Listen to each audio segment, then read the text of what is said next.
Subscribe to our YouTube channel and press the bell icon to get the latest updates. Do we or do you understand Narendra Modi's politics, or what makes his politics tick? You may or may not like him or his politics. You may or may not vote for him or his party or his politics. That doesn't matter for the purpose of this analysis or this episode of Cut the Clutter. What matters is facts. The fact is that his politics has been greatly, overwhelmingly successful in the last almost 7 years now. So what is it that makes it work? So different people come with different ideas and different views. Sometimes it comes from knowledge, deep knowledge, maybe of some areas. Sometimes it comes from deep knowledge in some areas, and sometimes it comes from prejudice, either for Narendra Modi, you love him too much, or against Narendra Modi, you detest him too much. So all that does not give you a fuller picture. I would like to suggest that a few things have happened over the past 3 days that give me an opportunity to deduce from these developments the 3 prongs or the 3 pillars or the 3 postulates of Narendra Modi's politics that is working. A lot of the details I'm talking about, and also the very idea, has come from my colleague DK Singh, who's our political editor. But the conclusions are mine. So if they go wrong or if you disagree with those strongly, please blame me, not him. Now, what is it that Narendra Modi has been doing over, say, the last 60 hours? Because I'm saying 60 hours because I'm counting today as 12 hours because there is still time to go today. So if I read out an indicative list of what he's been doing, this is not just, this is not definitive, indicative. I will miss out quite a few, but this is quite a strong indication of what he's been doing. It may sound to you like I'm reading a Doordarshan news bulletin because it's just a laundry list of everything fantastic the Prime Minister has done. Everything fantastic as the Doordarshan would put it or official agencies would put it. So let me just count some. So what has he done in Kerala? In Kerala, he's now there on his second spell. But in Kerala, he has laid the foundation stone of a petrochemicals complex for propylene derivatives in the Kochi refinery.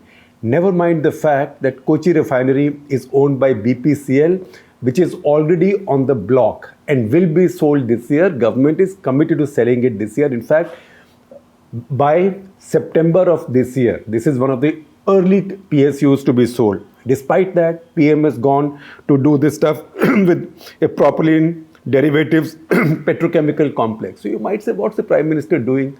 Such a small thing, that too for a company that will soon be sold.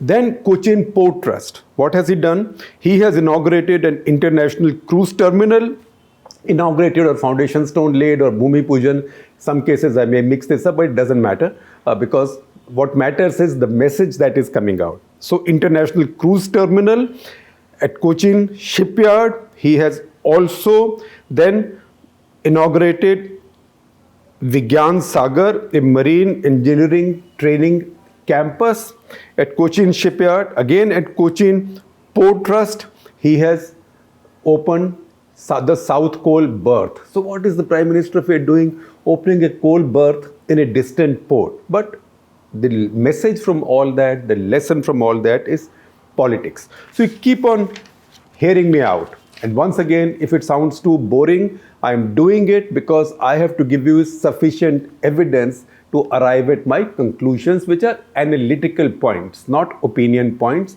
but analysis from facts. So again, in Kerala, he has now inaugurated a 320 kilowatt power transmission system. 320 kilowatt power transmission system.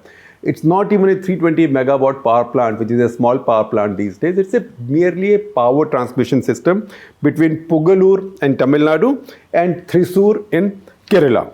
Then he's also similarly gone at the celebration for a 50 megawatt, only 50 megawatt solar power plant in Kasaragod, also in Kerala. Then he has inaugurated Thiruvananthapuram Municipal Corporation's 94 crore command and control project. 94 crores only. Such a tiny project. What is the Prime Minister of India doing inaugurating such projects or laying foundation stones for them? There is also a water supply project, again a small project under his Amrit scheme. So once again the Prime Minister has done it. Now this is just in the small state of Kerala. And I know what you will say first of all. You will say, what's the big deal? These are states going to elections, so he will do these things. But I am coming to a larger conclusion, so please bear with me. So what is it that he has been doing in neighboring Tamil Nadu at the same time? So in Tamil Nadu, he has again gone for the Kaveri Basin Refinery in Nagapattinam, then Indian Oil Corporation's 143 kilometer long natural gas pipeline from Ramanathapuram to Tuticorin. Then on his Chennai visit, which just happened the other day, he said that 63,000 crores had been sanctioned for the Chennai Metro Phase 2. He also inaugurated a 9-kilometer phase of Chennai Metro Phase 1. Just a 9-kilometer metro phase, Prime Minister himself inaugurated. Then he unveiled a 423 crore project for railway electrification. Once again, you might say, 423 crore ka project, 423 crore project. What is such a big deal about the Prime Minister?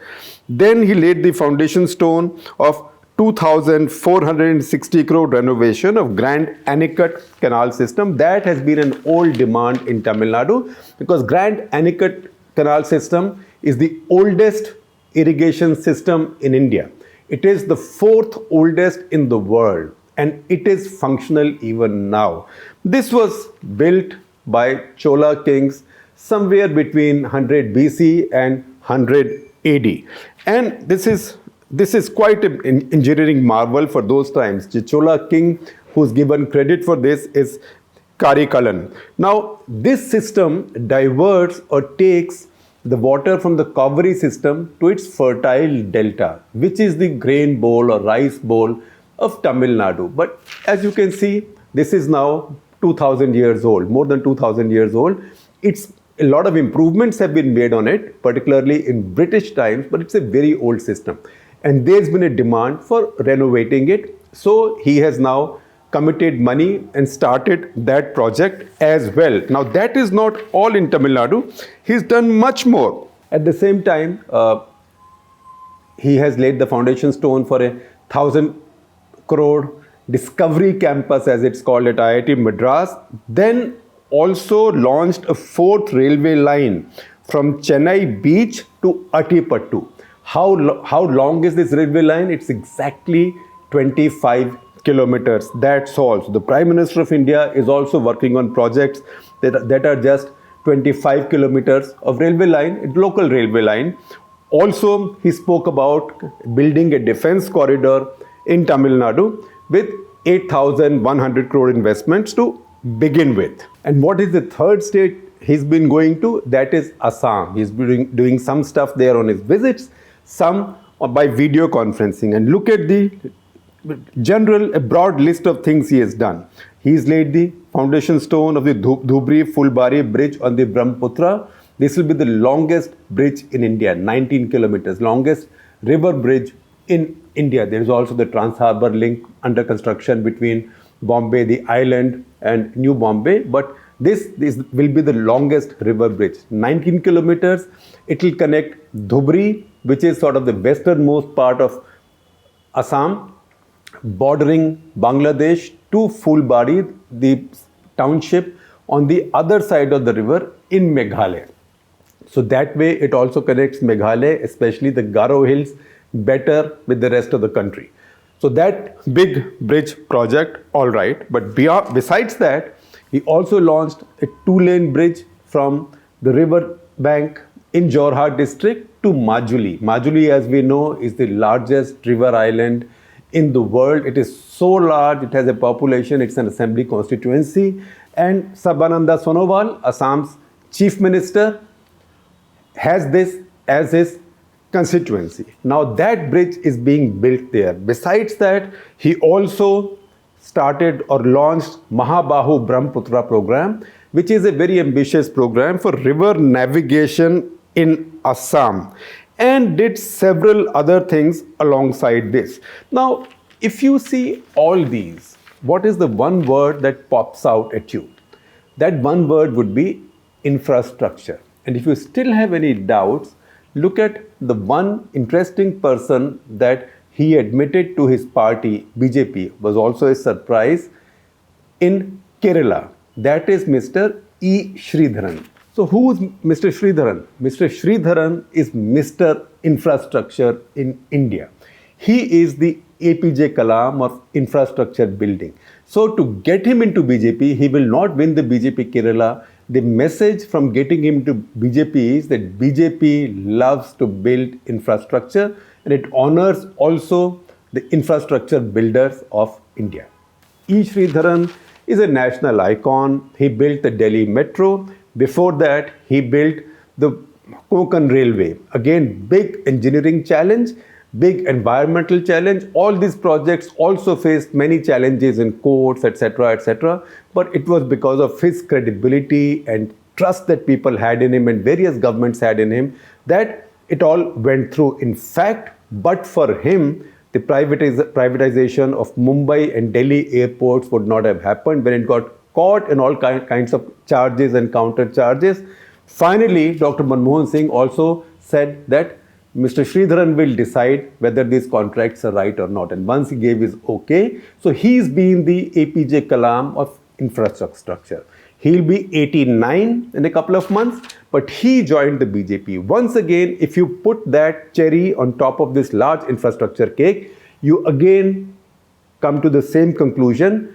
The conclusion is infrastructure. So Modi government is making infrastructure construction, building a very central part of its politics. Now, that conclusion drawn, let me now list for you the three pillars or prongs or the postulates or the barrels from which Narendra Modi's political power rises. And these three are very simply, one, efficient welfare at the poorest level. So you see the Ujjwala scheme, PM Gramin Awas Yojana, PM Kisan, direct benefit transfer, direct transfer of cash, even to those affected by the pandemic, that becomes a little support, but it is delivered very efficiently.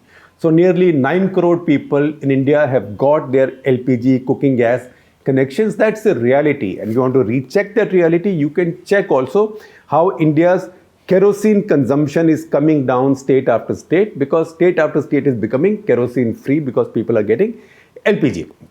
That's one. So first, efficient welfare at the poorest level. Because the poor now, instead of promises, see something in their hands. Their fate is not changing. They are not ceasing to be poor, but they are actually getting something in their hands and something in their bank accounts without substantial leakage, without any substantial leakage. So that is why we call it efficient delivery. Second is heavy, visible infrastructure, highways, ports, railways, and that is what comes out in this 60 hours of activity, that he is now selling this idea of building big infrastructure. It doesn't matter that in 2 out of these 3 states, his party doesn't matter so much. It doesn't matter so much. In fact, hardly matters in Tamil Nadu and Kerala. Yet, he is doing it in Assam. It matters because it's the ruling party. It's expecting to win back power again. But he is using these as part of his larger messaging that his government is building infrastructure. So you might say, kahin pe nigahein, kahin pe nishana, but that metaphor is to be applied in a positive way, because kahin pe nigahein, kahin pe nishana means he may be laying the foundation stone of a big bridge, India's largest bridge in Assam, distant Assam, but that's also a message to his voters in Uttar Pradesh, Rajasthan, Madhya Pradesh, Maharashtra, elsewhere. So the second postulate or the second pillar or the second barrel or the second prong of his politics is heavy, visible infrastructure. That's what we learn from his activity. And third, of course, is something that we talk about often, that is robust, muscular nationalism soaked in Hindutva. That there is no doubt about. So muscular, robust and if I may say so, testosterone driven. I mean, if you like, if you prefer to use the name of any other hormone in gender terms or whatever, you can do so. But really, in terms of his politics, testosterone actually is more suited to the definition. So heavy, so robust, muscular, testosterone driven, hard nationalism soaked in Hindutva. So if you take these three, that becomes quite a formidable proposition before Indian voters. So having arrived at that conclusion, and once again, if you disagree with me or if I am proven wrong, then please blame me, don't blame DK Singh. These conclusions are mine, but based on these facts. That's what Cut the Clutter is all about. So we'll conclude again with these 3 points. 1, efficient welfare at the bottom levels of our society. Number 2, heavy visible infrastructure. Number 3, robust, muscular, testosterone driven, hard nationalism soaked in Hindutva.